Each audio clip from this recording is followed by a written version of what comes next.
Hi, I'm Selena Hill, the digital editor at Black Enterprise, and today we're here with Patrisse Cullors. She is the author of When They Call You a Terrorist, a Black Lives Matter memoir, and she is the co-founder of Black Lives Matter. Thank you so much for being here with us, Patrisse. Thanks for having me, I appreciate it. So tell us about your new book and why you decided to publish it now. Well, I co-authored a book with Asha Bandeli, my memoir, and I decided to author it now because in 2016, Black Lives Matter was deemed a terrorist organization. And in that moment, I knew that we had to tell a different story. And I wanted to not write something that was necessarily a polemic or a historical telling. I wanted to tell the impact the war on drugs had on me and my family, the impact the war on gangs had on me and my family, and how I grew up in a community that was over-policed and over-incarcerated. You've been an activist since you were 16 years old. You started this movement a few years ago, and now it's global. Talk to us about how that feels to be in a time, a space like now. It's powerful, it's important, and it's critical. We are living under a government that is ripping families apart every single day, and that is creating new laws and new legislation that will impact our children and their children. And so this work is not just about social justice. This is about the fight for our life.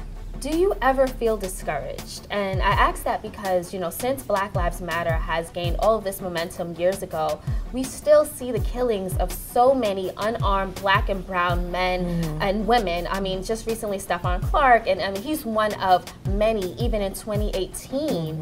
How do you feel about that? Do you feel like what you're doing isn't enough?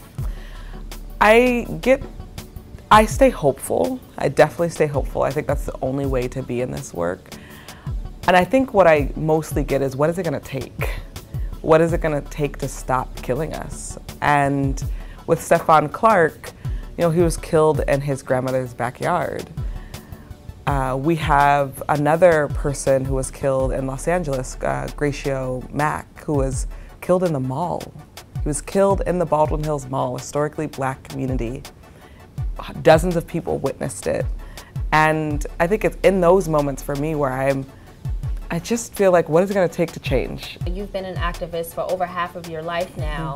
And I wanna talk about the stability behind this work, right? As an activist, as an organizer, is it financially stable? To be an organizer?